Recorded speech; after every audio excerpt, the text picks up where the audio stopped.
വിഹിതം വളരെയധികം കൂടി വരുന്നുണ്ട്. നമ്മൾ പല സിനിമകളിലും അതുപോലെ തന്നെ പല റീൽസുകളിലും ഇപ്പൊ അവിഹിതത്തെ കുറച്ച് പോസിറ്റീവായിട്ട് ഗ്ലോറിഫൈ ചെയ്ത് കാണിക്കാറുമുണ്ട്. ഒരു 70% ആളുകളും അത് ഗ്ലോറിഫൈ ചെയ്യുന്നുണ്ട്. 30% ആളുകളായിരിക്കും അതത്ര ശരിയല്ലല്ലോ എന്ന് പറയുന്നത്.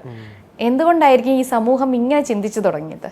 അതൊരു റീസെൻ്റ്ലി ഈ നെഗറ്റീവ് ആയിട്ടുള്ള ഈവിൾ ആയിട്ടുള്ള കാര്യങ്ങളെ ഗ്ലോറിഫൈ ചെയ്യുകയും അതിനെ നോർമലൈസ് ചെയ്യുകയും ചെയ്യുന്ന പല കാര്യങ്ങളും നമ്മുടെ സമൂഹത്തിൽ ഈ അടുത്ത കാലത്തായിട്ട് ഉടലെടുത്തിട്ടുണ്ട് എന്നുള്ളത് വളരെ പ്രധാനപ്പെട്ട കാര്യമാണ്. ഇപ്പോൾ ഞാൻ പലപ്പോഴും ചിന്തിക്കാറുള്ളത്, നമ്മുടെ സമൂഹത്തിൽ കുറച്ച് പേര്, വളരെ ചെറിയൊരു ശതമാനം ഒരു ഈവിളായിട്ടുള്ള കാര്യങ്ങൾ ചെയ്യുന്നത് കൊണ്ട് വലിയ രീതിയിലുള്ള പ്രശ്നങ്ങളൊന്നുമില്ല, അത് നമുക്ക് നിയന്ത്രിച്ച് മുന്നോട്ട് കൊണ്ടുപോകാനായിട്ട് കഴിയും. പക്ഷേ ഈ ചെയ്യുന്നത് ഗ്ലോറിഫൈ ചെയ്യുകയും നോർമലൈസ് ചെയ്യുകയും ചെയ്യുമ്പോൾ അത് ആ സമൂഹത്തെ മൊത്തം ഡിസ്ഫങ്ഷണലായിട്ടുള്ള സിക്കായിട്ടുള്ള സിറ്റുവേഷനിലേക്ക് എത്തിക്കുമെന്നുള്ളതിൻ്റെ ഏറ്റവും പ്രധാനപ്പെട്ട അവസാനത്തെ ഉദാഹരണമാണ് ഈ പറയുന്ന എക്സ്ട്രാ മാരിറ്റൽ അഫെയറിനെ ഗ്ലോറിഫൈ ചെയ്തുകൊണ്ട് വരുന്ന ചില പ്രതികരണങ്ങളൊക്കെ തന്നെ. അപ്പോൾ ആൾക്കാരൊക്കെ തന്നെ എന്താണ് ശരി അല്ലെങ്കിൽ എന്താണ് ഗുഡ് എന്നുള്ളതിനേക്കാളുപരി പോപ്പുലർ ഒപ്പീനിയൻ അല്ലെങ്കിൽ ഒരു ജനറൽ കൺസെൻസസ് അല്ലെങ്കിൽ ട്രൂത്ത് എന്നുള്ളതിനേക്കാളുപരി ഈ പോപ്പുലർ ഒപ്പീനിയനും ജനറൽ കൺസെൻസസിനും പ്രാധാന്യം കൊടുക്കുന്നുണ്ടെന്നുള്ളത് വളരെ പ്രധാനപ്പെട്ട കാര്യമാണ്. പ്രത്യേകിച്ച്